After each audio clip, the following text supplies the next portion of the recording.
Hey, good morning to you. Welcome back to the Morning Minute Meditation. Always grateful that you would come by and spend a little bit of time with us. We're in the mountains of West Jefferson, North Carolina at the Light on the Mountain Youth Camp, ministering to about 104 different young people and their spiritual needs. We're praying that God will do a rich and a great work of eternal value in their lives this week. I'm interested in the teaching ministry of the Word of God. The Bible very clearly gives emphasis to the teaching ministry of Christ. As a matter of fact, as much, if not more, emphasis scripturally is placed on the teaching ministry of Christ as on the preaching ministry of Christ. Now, there are many men who bring snarky comments to the table about teaching preachers, they call them. But the truth is, the preacher is to be apt to teach. He has to have an ability to do both, and many times both at the same time. I have found in my many years of being involved in ministry, 33 years of ministry, I have found this to be true. Oftentimes, people are more interested in the entertainment of the style of preaching than they are in the content of the Word of God, whether it is being taught or preached. And oftentimes, many men place more emphasis on their style than they do the substance of their message.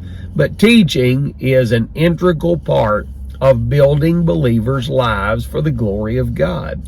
The truth is, the Apostle Paul, when speaking to Timothy on two occasions in the book of 1 Timothy, or rather 2 Timothy, chapter number 2 and verse 2, he said, "And the things that thou hast heard of me among many witnesses, the same commit thou, or teach thou, to faithful men who shall be able to teach others also." In other words, it is the job of the preacher to take what he has been taught and to translate what he has been taught, or transfer it over to those who can go on and teach it further.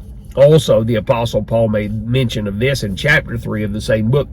He said, "But thou, Timothy, hast fully known my doctrine, my manner of life, purpose, faith, long-suffering, charity, and patience." In other words, Paul said, "I've spent enough time with you that I have taught you these things about myself." The word teach in every one of its forms is used 215 times in your King James Bible, and the Lord gives a lot of credence to that. Daniel Webster, the great statesman of yesteryear, made this statement. He said, "If we work on marble, it will perish. If we work on brass, it will eventually efface and tarnish. If we rear temples, they will crumble to dust eventually. But if we work on men's immortal mind, we imbue them with high principles, with just fear of God and love for their fellow man.